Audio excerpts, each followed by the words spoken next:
morning, students.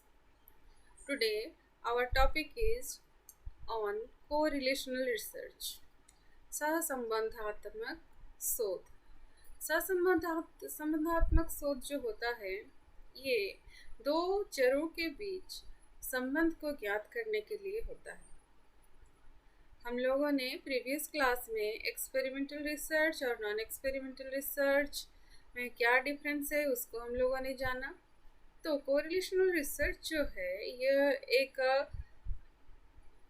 प्रकार है जो कि नॉन एक्सपेरिमेंटल रिसर्च में आता है. इसको हम नॉन एक्सपेरिमेंटल रिसर्च के श्रेणी में रखते हैं. जैसा कि यहाँ पे मैंने दिखाया है, if students missing the most classes get lower grades. The suggestion is that there is a causal relationship between attendance and overall performance. यहाँ पे हम देख रहे हैं कि ये causal relationship शो कर रहा है. अगर attendance नहीं होगा तो overall performance प्रभावित होगी. उसी प्रकार हम correlational research में संबंध ज्ञात करना चाहते हैं कि ये variables जो होते हैं, डिपेंडेंट वेरिएबल, इंडिपेंडेंट वेरिएबल, ये दोनों में किस तरह से संबंध है, या और वेरियस टाइप ऑफ वेरिएबल जो हम हमारे स्टडी में लेते हैं. अब देखते हैं कोरिलेशनल रिसर्च होता क्या है, इसका अर्थ क्या है. जैसे कि मैंने पहले बताया, it is a type of non experimental research in which the researcher measures two variables and assesses the statistical relationship between them with little or no effort to control extraneous variables. हम लोग जब variable की बात करते हैं, वहाँ यहाँ एक एक्सट्रानियस वेरिएबल भी होता है जिसको हम बाह्य चर कहते हैं. बाह्य चर हमारे वेरिएबल्स को प्रभावित करते हैं, जिससे कि हमारा अध्ययन भी प्रभावित होती है. उसमें जो रिजल्ट हम प्राप्त करना चाहते हैं वो सही रूप से हमें नहीं मिल पाता है. तो यहाँ कोरिलेशनल रिसर्च में हम देखते हैं कि जो हमारे वेरिएबल्स हैं, दो वेरिएबल्स हैं, उसमें क्या संबंध है, स्टैटिस्टिकल रिलेशनशिप क्या है. साथ ही हम यहाँ पे जो एक्सट्रेनियस वेरिएबल है उसको हम कंट्रोल भी नहीं करते हैं. No effort to control extraneous variables. हम यहाँ पे कोई कंट्रोल नहीं करते हैं. तो बाह्य चर यहाँ पे प्रभावित करता ही है हमारे वेरिएबल्स को. The aim of correlational research is to identify variables that have some sort of relationship to the extent that a change in one creates some change in the other.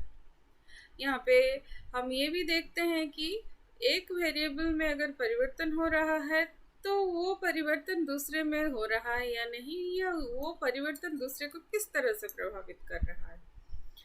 ये चीज़ को हम यहाँ पे आइडेंटिफाई करते हैं. यहाँ पे ये दोनों में किस तरह से संबंध है उसको हम यहाँ पे जानना चाहते हैं. इस तरह के जो शोध होते हैं इसको हम डिस्क्रिप्टिव रिसर्च के अंतर्गत लेते हैं. ये एक्सपेरिमेंटल रिसर्च के अंतर्गत जितने भी स्टेप्स होते हैं, कुछ स्टेप्स को ये फॉलो करता है. जिसके मेथड्स हैं एक्सपेरिमेंटल रिसर्च के, उसको ये फॉलो करता है. तो ये पूर्ण मात्रा में एक्सपेरिमेंटल रिसर्च ना हो के ये नॉन एक्सपेरिमेंटल रिसर्च है, जिसमें स्टैटिस्टिकल रिलेशनशिप एस्टैब्लिश हम करते हैं. एक्सट्रेनियस वेरिएबल को हम कंट्रोल नहीं करते हैं. साथ में यहाँ पे हम ये जानना चाहते हैं कि एक वेरिएबल दूसरे वेरिएबल को किस तरह से प्रभावित करती है परिवर्तित होने में. अब देखते हैं कि when to use a correlational research. हम कब कोरिलेशनल रिसर्च का उपयोग करते हैं या प्रयोग करते हैं. When the researcher wants to find out if there is a relationship between two variables, but don't expect to find a causal relationship.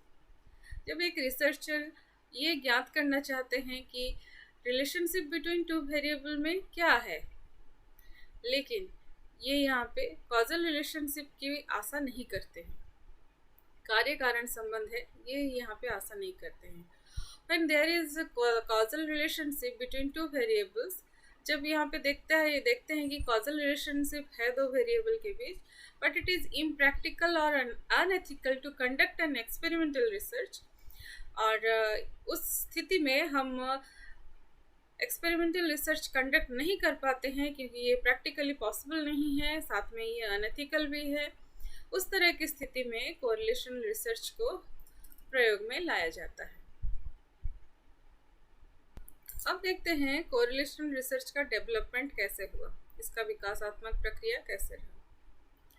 सबसे पहले सर फ्रांसिस गैल्टन जो है उन्होंने इंट्रोड्यूस किया था कोरिलेशन को, और रिग्रेशन, कोरिलेशन एंड रिग्रेशन को उन्होंने फर्स्ट जो है इंट्रोड्यूस किया। And then Karl Pearson provided the mathematical framework we are familiar with today. उसके बाद कार्ल पियर्सन की बात आती है, फ्रांसिस गैल्टन के बाद। Then correlation coefficient through a method similar to the modern approach of maximum likelihood estimation as a general approach did not appear until 1912 by R.A. Fisher। तो तब तक यहाँ पे जो हम correlation coefficient जो मेथड हम फॉलो करते हैं उसका एस्टिमेशन जो है ये तब तक नहीं आया था जब तक R.A. फिशर का जो मेथड अप्रोच जो फॉलो जब तक नहीं आया था तब तक हम लोग इसको प्रयोग में नहीं लाए थे, कोरिलेशन कोएफिशिएंट मेथड को, जो मॉडर्न मेथड है। This formulation of the correlation coefficient was called the product moment correlation coefficient. इसको हम प्रोडक्ट मोमेंट कोरिलेशन भी कहते हैं। It was called the product moment correlation coefficient. Correlation coefficient को ही हम प्रोडक्ट मोमेंट कोरिलेशन कोएफिशिएंट भी कहते हैं, जो कि आप लोग कोरिलेशन में पढ़े हैं। मैं जस्ट इसको बहुत ही ब्रीफली बता रही हूँ किस तरह से इसका डेवलप हुआ। The study of correlation did not and with Pearson's product moment correlation coefficient. ये जो कोरिलेशन की जो अध्ययन है ये पियर्सन के प्रोडक्ट मोमेंट कोरिलेशन के साथ ख़त्म नहीं हुआ। उसके बाद बहुत सारे कॉन्सेप्ट आए। कार्ल पियर्सन जिन्होंने इंट्रोड्यूस किया मॉडर्न कोरिलेशन टेक्निक जो है 1895 में, उसी को ही हम लोग उसके कोरिलेशनल प्रोसेस के अंतर्गत हम लोग प्रयोग में ला रहे हैं। Then after Karl Pearson then हम लोग R.A. फिशर का जो अप्रोच है कोरिलेशन उसको भी हम लोग प्रयोग में ला रहे हैं आफ्टर 1912। सो इस तरह से इसका जो डेवलपमेंट है, और डिटेल में आप लोग जब कोरिलेशन के टाइप्स को पढ़िएगा उसको और जानिएगा। मैं इसके बारे में इसमें ज़्यादा नहीं बताऊंगी किस तरह से इसका विकास हुआ। Then characteristics of correlational research, इसकी विशेषता क्या है। इट इज़ नॉन एक्सपेरिमेंटल, मैंने जैसे ही कहा कि ये गैर प्रयोगात्मक है। It does not involve manipulating variables using a scientific methodology in order to agree or disagree with a hypothesis। ये कोई भी वेरिएबल्स को मैनिपुलेशन नहीं करता है। साइंटिफिक मेथडोलॉजी जो होता है उसमें हम एग्री और डिसएग्री जो हाइपोथेसिस बनाते हैं उसको भी ये फॉलो नहीं करता है। The researcher simply observes and measures the natural relationship between two variables। यहाँ रिसर्चर क्या करते हैं, सिंपली वो ऑब्जर्व करते हैं और यहाँ पे मेजरमेंट करते हैं the natural relationship between two variables. दो चरों के बीच किस तरह का प्राकृतिक सहसंबंध है उसको वो यहाँ पे जानना चाहते हैं। Then correlational research is backward looking. Correlational research जो होता है ये पीछे देखता है, जो पूर्व घटित घटनाएं हैं उसको भी ये देखता है। It does not take the future into consideration as it only observes and measures the recent historical relationship that exists between two variables। ये जो पहले घटित हो चुका है और वर्तमान की स्थिति में क्या संबंध है उसको जानने के लिए ये स्टडी किया जाता है। ये फ्यूचर को नहीं देखता है, फ्यूचर को कंसिडरेशन में नहीं लेता है। तो ये जैसे कि मैंने यहाँ पे एक एग्जांपल दिया है, high income earner and tax payment. तो इन्होंने पास्ट में हाई इनकम किया है और यहाँ पे अभी टैक्स पेमेंट कर रहे हैं। This is the correlation in backward looking. यहाँ पे हम पीछे देख रहे हैं कि किस तरह का यहाँ पे विकास हुआ है और किस तरह से ये वर्तमान को प्रभावित कर रहा है। तो यहाँ पे हाई इनकम और टैक्स पेमेंट को हम लोगों ने कोरिलेट किया है। Then correlational research is dynamic. कैसे डायनामिक है? Data resulting from correlational research are not constant. जो भी डाटा हम रिजल्ट में प्राप्त करते हैं वो कांस्टेंट नहीं है। आज जो हमने कोरिलेशन हाई इनकम रेट जो है मे बी वो और ज़्यादा बढ़ेगा टैक्स पेमेंट का जो रेशियो है हाई इनकम के साथ वो और ज़्यादा बढ़ जाएगा। सो ये कांस्टेंट नहीं होता है, आज जो है कल वो कम हो सकता है या ज़्यादा भी हो सकता है, and can not be used as a standard variable for further research. इसको हम स्टैंडर्ड वेरिएबल के रूप में आगे आने वाले रिसर्च के लिए भी हम लोग फॉलो नहीं कर पाते हैं, can not be used. Then जैसे कि यहाँ पे मैंने ये एग्जांपल जो मैंने दिया हुआ है यहाँ पे देख सकते हैं, the two variables can have a negative correlation for a specific period of time. Maybe after 5 years the correlational relationship between them can become positive. ये पॉजिटिव भी हो सकता है, जो 5 साल कॉन्स्टेंटली नेगेटिव रिजल्ट दे रहा है वो मे भी 5 साल के बाद वो पॉजिटिव रिजल्ट देगा, तो ये होता है। सो कोरिलेशनल रिसर्च जो होता है ये डायनामिक है, ये गतिशील है, इसमें परिवर्तन होता है। Then another characteristics is in correlational studies the researcher examines the strength of relationships between variables by determining how change in one variable is correlated with change in other variable। यहाँ हम देखते हैं कि हम एग्जामिन करते हैं कि the strength of relationship, जो संबंध है वो कितना स्ट्रांग है, पॉजिटिव है, नेगेटिव है या नहीं है, इसको हम यहाँ पे ज्ञात करना चाहते हैं। और वो चेंज जो भी हमने यहाँ पे जो स्ट्रेंथ को प्राप्त किया और जो हमने देखा यहाँ पे चेंज जो हमने जाना और जो चेंज को हमने प्राप्त किया वो कितना स्ट्रांग है दोनों वेरिएबल के बीच, वो हम यहाँ पे जानना चाहते हैं कोरिलेशनल स्टडीज़ में। There is independent and dependent variables in correlational studies. The effect of independent variable is observed on independent variable. हम यहाँ पे इंडिपेंडेंट वेरिएबल जो होता है, स्वतंत्र चर जो होता है, वो किस तरह से डिपेंडेंट वेरिएबल को प्रभावित करते हैं उसको यहाँ पे अब हम ऑब्जर्व करते हैं, निरीक्षण करते हैं without manipulating the independent variable. हम यहाँ पे स्वतंत्र चर में कोई भी किसी भी तरह का मैनिपुलेशन नहीं करते हैं।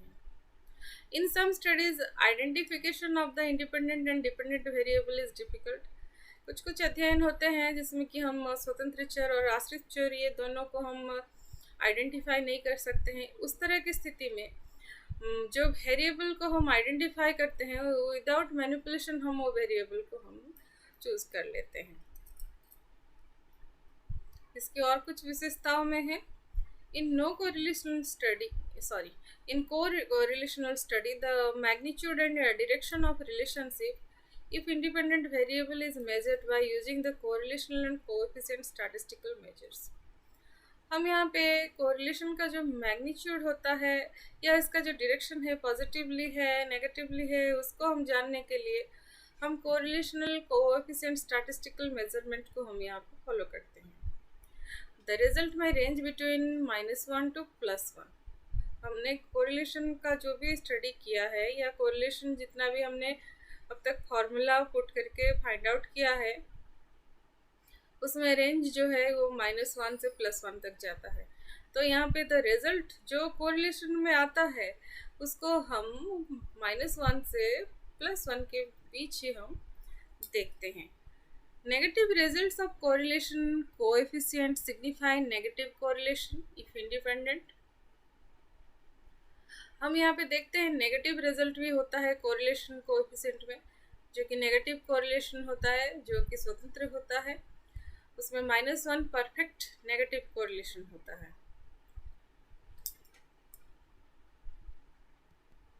अगेन देखते हैं positive relationship of independent and dependent variable is equal to 1। ये परफेक्ट पॉजिटिव कोरिलेशन होता है अगर हम 1+1 जो है वो प्राप्त करते हैं। A zero result of correlation coefficient indicates no relation between independent and dependent variable। Zero अगर रिजल्ट आता है तो हम यहाँ पे ये जानते हैं कि कोई भी रिलेशन नहीं है यहाँ पे डिपेंडेंट वेरिएबल और इंडिपेंडेंट वेरिएबल के मध्य। The studies are known as cause and effect study. इस तरह की स्टडी को कॉज एंड इफेक्ट स्टडी के नाम से भी कहा जाता है। Where the cause and effect relationship is investigated in natural settings without imposing experimental interventions।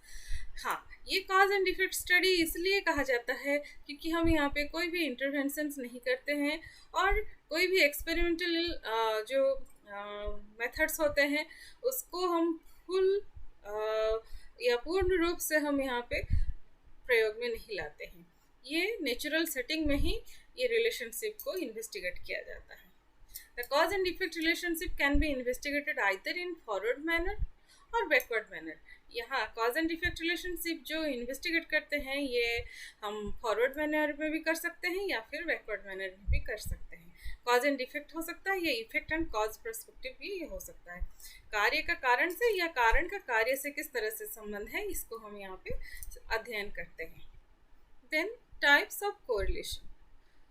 अब जैसे हम लोगों ने जो रिजल्ट प्राप्त किया उस आधार पर अभी कह सकते हैं कि टाइप्स ऑफ कोरिलेशन जो है ये यहाँ 3 प्रकार के हैं। Positive correlational research, negative correlational research और जीरो कोरिलेशनल रिसर्च। इस तरह से हम इसको इसके प्रकारों को कोरिलेशन के प्रकार को हम यहाँ पे डिवाइड कर सकते हैं। Positive correlational research is a research method involving two variables that are statistically corresponding, where an increase or decrease in one variable creates a like change in the other. तो यह पॉजिटिव कोरिलेशनल रिसर्च में ये देखते हैं कि दो variable होता है that are statistically corresponding, where an increase or decrease in one variable creates a like changes in other. अगर कोई वेरिएबल इंक्रीज हो रहा है या डिक्रीज हो रहा है वो दूसरे वेरिएबल को परिवर्तन करने में प्रभावित कर रहा है। जैसे कि मैंने एक एग्जांपल लिया है, when an increase in workers remuneration result in an increase in the prices of goods and services and vice versa. अब यहाँ पे जब हम रेम्यूनरेशन इंक्रीज करते हैं वर्कर्स का तब हम देखते हैं कि जो गुड्स जो सामान हम प्रोवाइड करते हैं उसका भी प्राइस यहाँ पे बढ़ता है। तो यहाँ देख रहे हैं एक वेरिएबल जो है ये दूसरे वेरिएबल को प्रभावित कर रहा है जो कि पॉजिटिवली यहाँ पे प्रभावित कर रहा है। देन नेगेटिव कोरिलेशनल रिसर्च की बात हम करेंगे। Negative correlational research is a research method involving two variables that are statistically opposite, where an increase in one of the variables creates an alternate effect or decrease in the other variable. Negative correlational research में भी दो variables हम देखते हैं। यहाँ ये होता है कि स्टैटिस्टिकली ये ऑपोजिट होता है, वेयर एंड एक अगर इंक्रीज होता है तो दूसरा यहाँ पे डिक्रीज होता है।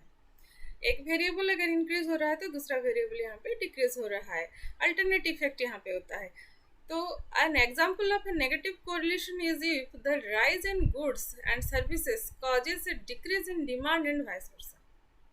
तो यहाँ पे हम उसका एग्जाम्पल इस तरह से दे सकते हैं नेगेटिव कोरिलेशन में, if the rise in goods and services, अगर सामानों की कीमत में अगर बढ़ोतरी होती है तो यहाँ देखा जाएगा कि उसकी जो डिमांड है वो घटती जाएगी। अगर रेट बढ़ेगा तो उसकी डिमांड घटती जाएगी क्योंकि ज़्यादा पैसा यहाँ पे इन्वेस्ट कोई नहीं करना चाहता है। तो ये नेगेटिव कोरिलेशनल रिसर्च में जो है वो आ रहा है। देन देखते हैं जीरो कोरिलेशनल रिसर्च किस तरह का होता है। Zero correlational research is a type of correlational research that involves two variables that are not necessarily statistically connected. यहाँ ये जरूरी नहीं है कि जो दो वेरिएबल हमने चूज किया है वो स्टैटिस्टिकली एक दूसरे के साथ जुड़े हुए हैं या एक दूसरे से संबंधित है। In this case A change in one of the variable में नॉट ट्रिगर ए कॉरेस्पॉन्डिंग और alternate change in the other variable. कोई एक वेरिएबल में अगर यहाँ पे परिवर्तन हो रहा है तो ये यहाँ दूसरा वेरिएबल भी परिवर्तित नहीं हो रहा है या कोई भी परिवर्तन ये दोनों में हम नहीं देख रहे हैं कि एक दूसरे को ये प्रभावित कर रहे हैं। That is zero correlational research. तो इस तरह से हम मुख्य रूप से टाइप्स ऑफ कोरिलेशन को हम 3 भाग में डिवाइड कर सकते हैं, पॉजिटिव, नेगेटिव एंड जीरो। मैंने यहाँ पे एक स्कैटरग्राम के थ्रू यहाँ दिखाया हुआ है, आप देख सकते हैं। A correlation can be expressed visually. This is done by drawing a scattergram, also known as scatter plot भी हम कहते हैं इसको, स्कैटर ग्राफ भी कहते हैं, स्कैटर चार्ट या स्कैटर डायग्राम के नाम से हम इसको दे सकते हैं। इसके इतने सारे नाम हम रख सकते हैं। The scattergram is a graphical display that shows the relationships or associations between two numerical variables or co-variables which are represented as points for each pair of scores. Scattered diagram में हम ग्राफिकली डिस्प्ले करते हैं कि एक दोनों variable कितनी मात्रा में एक दूसरे से जुड़े हुए हैं, इसको हम यहाँ पे प्रदर्शित करते हैं। A scatter graph indicates the strength and direction of the correlation between the co-variables। और स्कैटर ग्राफ जो हम बनाते हैं ये डायरेक्शन शो करता है कि जो को वेरिएबल है उसका किस तरह से, किस डायरेक्शन में उसका कोरिलेशन है, पॉजिटिव है या नेगेटिव है या जीरो है। When you draw a scattergram, it doesn't matter which variable goes on the x-axis and which goes on the y-axis। तो ये हम यहाँ मैटर नहीं करता है कि कौन सा वेरिएबल एक्स एक्सिस में जा रहा है या कौन सा वेरिएबल वाई एक्सिस में जा रहा है। Then in correlation we are always dealing with pair scores. हम यहाँ पे पेयर स्कोर के साथ ही यहाँ पे काम करते हैं, दो वेरिएबल यहाँ होना जरूरी है। So the values of the two variables taken together will be used to make the diagram. जब भी हम डायग्राम बनाना चाहते हैं तो यहाँ पे दो वेरिएबल के जो भी वैल्यू हैं उसको हम लेके हम स्कैटर्ड डायग्राम को बनाते हैं। और कौन सा वेरिएबल, उसके बाद हम डिसाइड करते हैं कौन सा एक्सिस में वो जा रहा है। देन स्कैटरग्राम के मैंने यहाँ पे कुछ इमेजेस दिया है, देख सकते हैं। पॉजिटिव कोरिलेशन यहाँ पे देख सकते हैं, ये पॉजिटिव कोरिलेशन है, ये नेगेटिव कोरिलेशन है और ये नो कोरिलेशन है। अब बात करते हैं कि पॉजिटिव कोरिलेशन कहाँ पे किस तरह से हुआ। The point lie close to a straight line, जो कि क्लोज है, जो हमारा स्ट्रेट लाइन यहाँ पे आप देख रहे हैं एरो मार्किंग है उसके क्लोज है, which has a positive gradient. इसको हम कहते हैं कि ये पॉजिटिव है। This shows that one variable increase and the other variable is also increase. एक बढ़ता है तो दूसरा भी यहाँ पे बढ़ता है। देन नेगेटिव कोरिलेशन में आप देख सकते हैं ये जो है ये जस्ट ऑपोजिट डायरेक्शन में यहाँ पे जा रहा है। The point lie close to a straight line which has a negative gradient, ये नेगेटिव ग्रेडियंट में जा रहा है। It shows that as one variable increase the other decrease. यहाँ पे ये देख रहा है, ये एक अगर बढ़ रहा है तो ये दूसरा वाला यहाँ पे डिक्रीज होता जा रहा है। Then no correlation, there is no pattern to the point, यहाँ पे कोई पैटर्न नहीं देख रहे हैं, तो पैटर्न नहीं है। It shows that there is no connection between the two variable, यहाँ पे दो कोई भी कनेक्शन नहीं है टू वेरिएबल्स के बीच। सो यहाँ पे हम देख सकते हैं कि ये पॉजिटिव कोरिलेशन का स्कैटर डायग्राम, नेगेटिव कोरिलेशन का स्कैटर डायग्राम, नो कोरिलेशन का स्कैटर डायग्राम, इस तरह से ये होता है। मैंने यहाँ पे कोई वेरिएबल कोई वैल्यू को पुट नहीं किया है, जस्ट इसका जो इमेज है किस तरह से बनेगा इसको मैंने यहाँ पे रिप्रेजेंट किया है। जब हम वैल्यू पुट करेंगे तो ये और भर के आएगा, उसको हम नेक्स्ट जो हमारा कोरिलेशन रिसर्च है उसमें हम उसके वैल्यू को डाल के हम कोरिलेशन के अंतर्गत इसको दिखाएंगे। Then next designs of correlation, हम किस तरह के विकल्प या डिजाइन्स हम कोरिलेशन में ले सकते हैं, कोरिलेशन रिसर्च के डिज़ाइन क्या क्या हो सकते हैं। तो पहला है यहाँ पे प्रोस्पेक्टिव रिसर्च डिज़ाइन की बात हम कर रहे हैं। प्रोस्पेक्टिव रिसर्च डिज़ाइन जिसको हम कहते हैं भावी, जो कि हमारा होने वाला है। This is the research design in which the researcher relates the present to the future. ये रिसर्च में रिसर्चर प्रेजेंट के साथ फ्यूचर को रिलेट करते हैं। वर्तमान अगर बेहतर है तो फ्यूचर भी बेहतर होगा, या वर्तमान अगर खराब है तो फ्यूचर भी खराब होगा। इस तरह से जो भी यहाँ पे हमारा रिलेशन हो, पॉजिटिव हो, नेगेटिव हो या फिर जीरो हो। The researcher observes the phenomenon from cause to effect. यहाँ पे हम फिनोमेना कॉज एंड इफेक्ट को ऑब्जर्व करते हैं, कॉज से इफेक्ट की ओर जाते हैं, कारण और प्रभाव, इसको हम यहाँ पे देखते हैं। These are called longitudinal study as well as cross sectional also। इसको हम longitudinal study में भी ले सकते हैं, या cross sectional में भी हम ले सकते हैं। मैंने इसके बारे में कहा था longitudinal और cross sectional study क्या होता है। इसमें और कुछ है जैसे कि these are called longitudinal study as well as cross sectional also। Example मैंने दिया है effect of covid on the agriculture, किस तरह से कोविड-19 जो है एग्रीकल्चर को प्रभावित कर रही है, प्रेजेंट है ये, और फ्यूचर को ये किस तरह से प्रभावित कर रही है। अभी देख रहे हैं कि ज़्यादा संख्या में हमारे जो सारे लेबरर्स हैं सभी आ रहे हैं, घर में रह रहे हैं, तो मे बी एग्रीकल्चर फील्ड में ये बेहतर काम करें।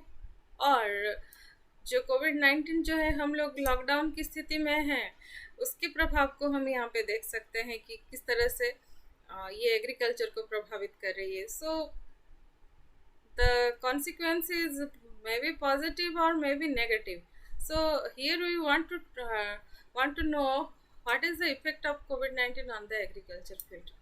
So this is an example of prospective research design. ये present को future के साथ relate कर रहा है. Then another design is retrospective design, जिसको हम कहते हैं पूर्व प्रभावी डिज़ाइन। तो पूर्व प्रभावी डिज़ाइन कैसा होता है? This is the research design in which the researcher studies the current phenomenon by seeking information from past. ये वर्तमान की स्थिति में ये अध्ययन होता है और यहाँ हम पास्ट से सारे इंफॉर्मेशन ग्रहण करते हैं। The researcher links the present phenomenon with the past events. यहाँ पे हम प्रेजेंट फिनोमेना को पास्ट इवेंट्स के साथ जोड़ते हैं। The researcher has a backward approach to study a phenomenon. यहाँ पे ये backward approach के साथ ये स्टडी होती है। हम वर्तमान से पूर्व की ओर जाते हैं, पूर्व में क्या घटित हुआ है, ये इसको हम कह सकते हैं इफेक्ट टू कॉज। सपोज हम जानना चाह रहे हैं कि अभी हमारा इकोनॉमिकल कंडीशन जो है इंडस्ट्रियल एरिया में ये प्रभावित है। अब ये जो है ये हमारा प्रेजेंट कंडीशन है, ये इफेक्ट शो कर रहा है, ये बहुत ही अभी हमारा कंडीशन जो है वो अभी इंडस्ट्रियल एरिया में बहुत ही ख़राब स्थिति चल रही है। तो ये इफेक्ट को हम जानना चाहेंगे कि कारण क्या हुआ, इसको हमें बैकवर्ड स्टडी करनी पड़ेगी। ये इफेक्ट जो है ये अभी दिख रहा है, क्या ऐसा हुआ था कि इस तरह का प्रभाव हम अभी देख रहे हैं। यहाँ पे मैंने एक एग्जाम्पल दिया हुआ है, डिग्रेडेशन कॉजेस। अब एग्रीकल्चर में डिग्रेडेशन हो गया, क्या कारण हुआ, किस तरह के कारण है, तो ये जो है जो पास्ट में इवेंट घटित हो गया है उसको हम लोग यहाँ पे अध्ययन करते हैं। Then after that retrospective design के बाद एक्सप्लेनेटरी डिज़ाइन आता है। यहाँ पे एक्सप्लेनेटरी डिज़ाइन जो है इसको हम कहते हैं व्याख्यात्मक design. It is known as a relational research, इसको हम संबंधात्मक शोध के नाम से भी जानते हैं। हियर वी कोरिलेटेड टू और मोर वेरिएबल्स, यहाँ पे हम दो या उससे ज़्यादा वेरिएबल जो होते हैं उसको हम यहाँ पे कोरिलेट करते हैं। Collect data at one point in time, हम डाटा को भी एक ही समय में यहाँ पे हम कलेक्ट करते हैं। Analyze all participants as a single group, एक ही ग्रुप में हम पार्टिसिपेंट को एनालाइज करते हैं। एटलीस्ट 2 स्कोर्स रिकॉर्डेड, और यहाँ पे हम 2 तरह के स्कोर को रिकॉर्डेड करते हैं। Correlational statistical test strength and direction of correlation determined, यहाँ पे कोरिलेशनल स्टैटिस्टिक को हम यहाँ पे देखते हैं और इसमें देखते हैं कि इसका स्ट्रेंथ क्या है और इसका डायरेक्शन किस ओर जा रहा है। साथ में यहाँ पे ये डिटरमाइन करता है कि स्ट्रेंथ और डायरेक्शन को हम किस ओर लेके जा रहे हैं कोरिलेशन रिसर्च में। Then researcher draws conclusion from statistics, यहाँ पे स्टैटिस्टिकल प्रोसीजर के द्वारा ही कंक्लूजन हम प्राप्त करते हैं। एक्सप्लेनेटरी डिज़ाइन, उसके बाद आता है प्रेडिक्शन डिज़ाइन, इसको हम कहते हैं पूर्व सूचना अभिकल्प। ये होता है कि इसमें प्रेडिक्टेड वेरिएबल की बात आती है जो कि पूर्वानुमान लगाता है, उस तरह के चर यहाँ पे होते हैं। A variable that is used to make a forecast about an outcome in the correlational study, जो कि यहाँ पे फॉरकास्ट करता है कि हमारे स्टडी में क्या होने वाला है। यहाँ पे और एक वेरिएबल होता है जिसको हम कहते हैं क्राइटेरियन वेरिएबल, जो कि निर्धारक हमारा होता है। द आउटकम बीइंग प्रेडिक्टेड, जो भी हमारा आउटकम आया वो यहाँ पे प्रेडिक्टेड हो गया। Use of predictor variable followed with A criterion variable, predictor variable को यहाँ पे फॉलो होता है, प्रेडिक्टर वेरिएबल जो होता है ये फॉलो होता है क्राइटेरियन वेरिएबल के द्वारा। तो the researcher typically measures the predicted variables at one point in time and the criterion variable at later point in the time. यहाँ पे दोनों को ही यहाँ पे मेज़र किया जाता है, दोनों को अलग अलग समय पे यहाँ पे मेज़र किया जाता है. The researcher interested in forecasting future performance. यहाँ पे हम देखते हैं कि जो फ्यूचर परफॉर्मेंस है उसमें किस तरह से हमारा जो वैल्यू आया हुआ है या किस तरह से ये प्राप्त हुआ है, इसके ऊपर ही ज़्यादा यहाँ पे इंटरेस्ट दिखाया जाता है. तो प्रेडिक्शन डिज़ाइन है ही जो कि पूर्व अनुमान लगाया जाता है, पूर्व सूचना लगाया जाता है. सपोज अगर अभी मैंने एक एग्जांपल मैं दे रही हूँ, अभी अगर जो विद्यार्थी कोई कॉम्पिटिटिव एग्ज़ाम के लिए तैयारी कर रहे हैं, तो अभी अगर नहीं पढ़ेंगे तो आगे उनका रिजल्ट यहाँ पे अच्छा नहीं होने वाला है. सो ये it shows one type of prediction. तो ये इसी तरह के ही विषय को यहाँ पे हम लेके आगे बढ़ते हैं. There is two type of variable here, one is predictor variable and another is a criterion variable. इसी के आधार पर हम आगे बढ़ते हैं. देन अभी कोरिलेशनल रिसर्च में डाटा कलेक्शन प्रोसीजर कैसा होता है उसके बारे में बात करेंगे.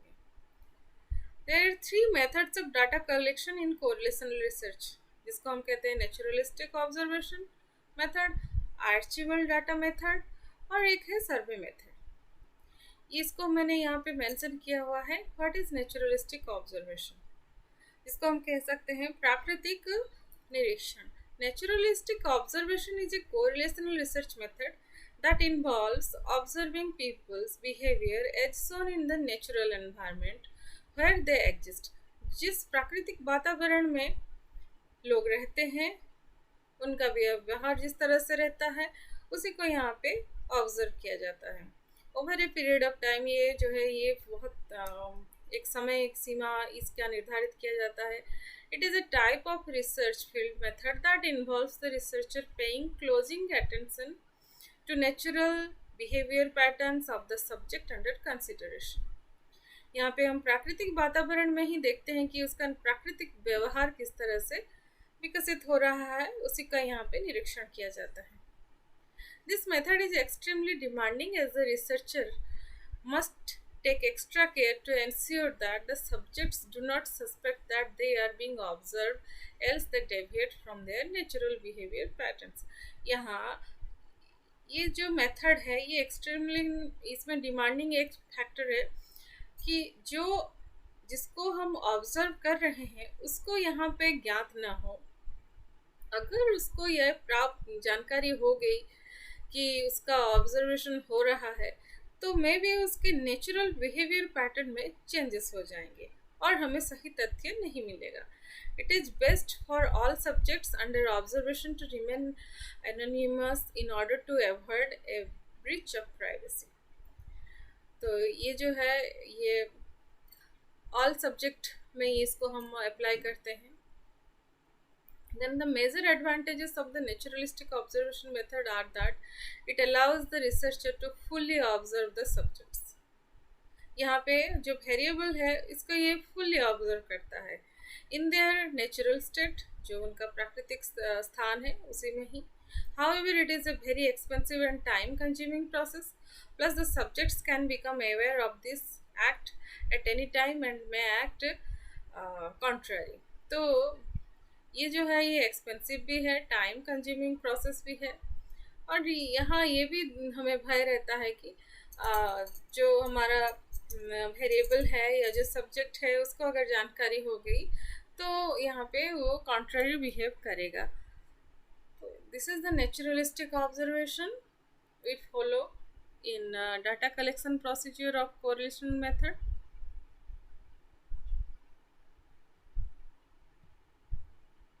Here I have given the images of naturalistic observation. You can see that the three types of correlational research here. Naturalistic observation ये जो है यहाँ पे प्राकृतिक एनवायरनमेंट बच्चे खेल रहे हैं और ये यहाँ पे ऑब्जर्वेशन कर रही हैं, तो ये नेचुरल एनवायरनमेंट में है. बच्चों को यहाँ पे ये पता नहीं हो रहा है कि ये उनका ऑब्जर्वेशन कर रही है. अगर पता हो जाएगा तो बच्चे शायद खेलने में और उनका जो प्राकृतिक बिहेवियर है उसमें शायद कुछ परिवर्तन हो जाए.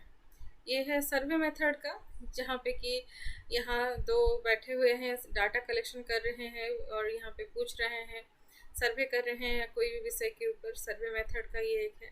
और this is about the archival data collection. Archival means हम इसको कह सकते हैं पूरा लेख संबंधी या जो रिकॉर्ड हमारे पास है, जो हमारे वेबसाइट में है, बुक में है, लाइब्रेरी में है, उसको हम यहाँ पे प्राप्त कर रहे हैं।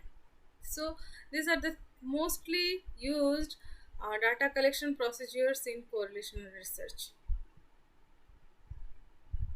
Then archival data, यह जो है पूरा लेख संबंधी तथ्य, इसको भी हम यहाँ पे correlational research में use करते हैं। Archival data is a type of correlational research method that involves making use of already gathered information about the variables in correlational research.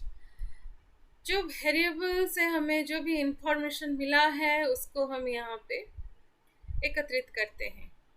Since this method involves using data that is already gathered and analyzed, it is usually straight to the point। जो कि पहले भी इसका analysed किया हुआ है data, उसको भी हम यहाँ पे एकत्रित करते हैं।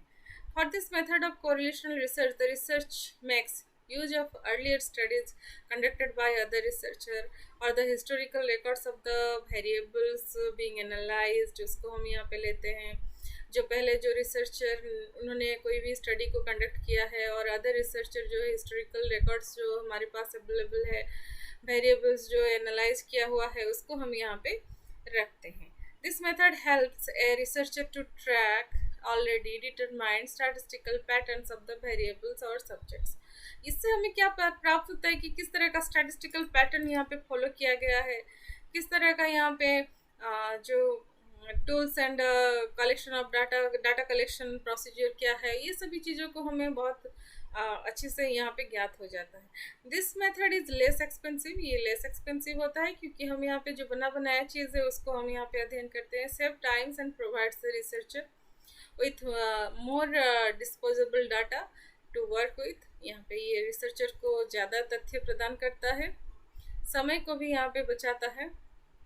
However, it has the problem of data accuracy as important information may be missing from previous research since the researcher has no control over the data collection procedure। तो यहाँ पे ये होता है कि जो प्रॉब्लम आता है एक डाटा एक्यूरेसी में, और इन्फॉर्मेशन जो है वो शायद हम यहाँ पे पुट करते हैं, जो पुराना इन्फॉर्मेशन है उसको हम नए इन्फॉर्मेशन में हम उसको रेफरेंस में उपयोग में ला सकते हैं।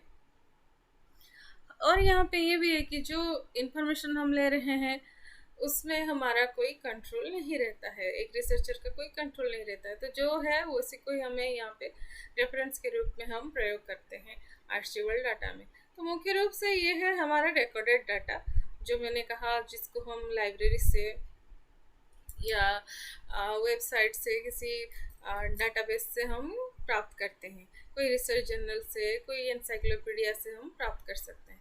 देन सर्वे मेथड, इसको हम कहते हैं सर्वेक्षण विधि। तो survey method is the most common method of correlational research. ये जो है सबसे कॉमन मेथड है, इसको हम स्पेशली बहुतायत ही प्रयोग में लाते हैं, specially in fields like psychology. It involves random sampling of the variables or the subjects in the research in which the participants fill a questionnaire centered on the subjects of interest। यहाँ हमारे जो participants होते हैं उनको एक questionnaire दिया जाता है, उसको वो भरते हैं और जो भी उनका इंटरेस्ट एरिया है उसके हिसाब से वो उसका आंसर देते हैं। This method is very flexible as researchers can gather large amounts of data। ये बहुत ही लचीला है और यहाँ पे हम बहुत ही ज़्यादा तथ्यों को हम संग्रहण कर सकते हैं बहुत ही कम समय में। However, it is subject to survey responses bias and can also be affected by biased survey questions or underrepresentation of survey respondents or participants। ये तो मिस्टेक्स होते ही हैं, हम अगर इसमें ये इस तरह की कोई अगर गलतियां हम ना करें तो हमें सही तथ्य मिलेगा। सर्वे रेस्पॉन्स जिसमें बायसनेस नहीं होगा, can also be affected by biased survey questions, अगर हम क्वेश्चन सही तरीके से भी नहीं देते हैं तो भी यहाँ पे होता है प्रॉब्लम। और under representation of survey respondents और पार्टिसिपेंट्स, अगर सही तरीके से जो रिप्रेजेंटेशन है जो सैम्पलिंग का वो अगर सही तरीके से यहाँ पे सर्वे में पार्टिसिपेट नहीं करते हैं तो यहाँ पे सर्वे मेथड हमारा फ्रूटफुल नहीं होता है। These would be properly explained under data collection methods in correlation research, जो कि हम correlation research के अंतर्गत इस मेथड को हम बहुतायत ही प्रयोग में लाते हैं, जिसको मैंने यहाँ पे इमेज में दिखाया। Then what are the advantages of correlational research? इसकी क्या advantages हैं? In cases where carrying out experimental research is unethical, correlational research can be used to determine the relationship between two variables. अब जहाँ पे हम experimental research को प्रयोग में नहीं ला पाए जो अनएथिकल है, वैसी स्थिति में हम दो वेरिएबल के बीच रिलेशनशिप को जानने के लिए कोरिलेशनल रिसर्च को हम उपयोग में लाते हैं। यहाँ मैंने एक एग्जांपल दिया है, when studying humans carrying out an experiment can be seen as unsafe or unethical, hence choosing correlation research would be the best option. अगर हम कोई भी मनुष्य या ह्यूमन बीइंग के ऊपर ही अगर हम कोई स्टडी कर रहे हैं जिसमें कि हम देख रहे हैं अनसेफ है, अनएथिकल है, एक्सपेरिमेंटेशन रिसर्च के जो भी स्टेप्स है उसको हम फॉलो नहीं कर पा रहे हैं, तो यहाँ पे हम कोरिलेशनल रिसर्च को बेस्ट ऑप्शन मानते हैं। Through correlational research, you can easily determine the statistical relationship between two variables. इससे हमें स्पष्ट पता चल जाता है कि क्या statistical relationship है। यहाँ पे जो मैंने कहा था कि ग्रेडियंट होता है वो पॉजिटिव है या नेगेटिव है। ग्रेडियंट मीन्स झुकाव किस तरफ ज़्यादा है। Carrying out correlational research is less time consuming and less expensive than experimental research. अब यहाँ पे देखते हैं कि कोरिलेशनल रिसर्च जो है ये लेस टाइम कंज्यूमिंग होता है, लेस एक्सपेंसिव भी होता है एक्सपेरिमेंटल रिसर्च की तुलना में। This becomes a strong advantages when working with a minimum of researchers and funding or when keeping the number of variables in a study very low. यहाँ ये भी देखा जाता है कि जो हमारे रिसर्चर्स हैं जिनके पास फंडिंग की कमी होती है या फिर फंडिंग इज़ नॉट सफिशिएंट, और हम जब नंबर ऑफ वेरिएबल को हम देखते हैं तो इस तरह की स्थिति में हम यहाँ पे कोरिलेशनल रिसर्च को हम फॉलो कर सकते हैं। Then correlational research allows the researcher to carry out shallow data gathering using different methods such as a short survey. A short survey doesn't require the researcher to personally administer it, so this allows the researcher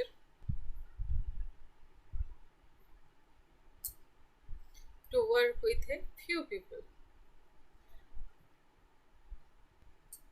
ये भी देखा जाता है कि यहाँ पे shallow data means अगर हमारा जो डाटा है वो बहुत ही कम मात्रा में हम प्राप्त करने का यहाँ पे लग रहा है हमें, तो ऐसी स्थिति में हम कोरिलेशनल रिसर्च को कुछ ही लोगों के ऊपर हम प्रयोग कर सकते हैं। These are the advantages of the correlational research. Then what are the और कुछ इसके एडवांटेजेस हैं, जैसे कि in cases where carrying out experimental research जहाँ पे हमने देखा नहीं कर पाएंगे वो स्थिति में हमने किया, जहाँ पे दो वेरिएबल के बीच संबंध हमें जानना है वहाँ पे हमने किया, और कम जहाँ पे तथ्य है वहाँ पे हम यहाँ ये रिसर्च को फॉलो करने का प्रयास करते हैं। Then what are the disadvantages of correlational research. अब देखते हैं कि correlational research is limiting in nature as it can only be used to determine the statistical relationship between two variables. It cannot be used to establish a relationship between more than two variables. अगर दो से ज़्यादा variable है इसमें हमें जो relationship है उसको हम एस्टेब्लिश करने में हमें यहाँ पे प्रॉब्लम होती है। तो कोरिलेशनल रिसर्च जो है ये लिमिटेड है, determining the statistical relationship between two variables, यही दो वेरिएबल के बीच ही डिटरमाइन किया जाता है। It does not account for cause and effect between two variables as it doesn't highlight which of them the two variable is responsible for the statistical pattern that is observed. यहाँ पे ये हम नहीं कह सकते हैं कि कौन सा वेरिएबल जो है रेस्पॉन्सिबल है स्टैटिस्टिकल पैटर्न जो ऑब्जर्व हमने किया है। For example finding that education correlates positively with vegetarianism doesn't explain whether being educated leads to becoming a vegetarian or whether vegetarianism leads to more education. So ये जो example है यहाँ पे आप देख सकते हैं, वेजिटेरियन होने से एजुकेशन प्रभावित हो रही है या एजुकेशन वेजिटेरियन को प्रभावित कर रही है. Reasons for either can be assumed, but until more research is done, causation can't be determined. Also, a third unknown variable might be causing both. For instance, living in the state of Detroit can lead to both education and vegetarianism. So, यहाँ reason जो है ये दोनों को हम assume करके ही चलते हैं और इसके ऊपर ज़्यादा से ज़्यादा रिसर्च जो है करने की और यहाँ पे हम आशा कर सकते हैं.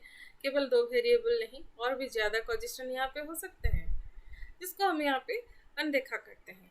Correlation research depends on past statistical patterns to determine the relationship between variables.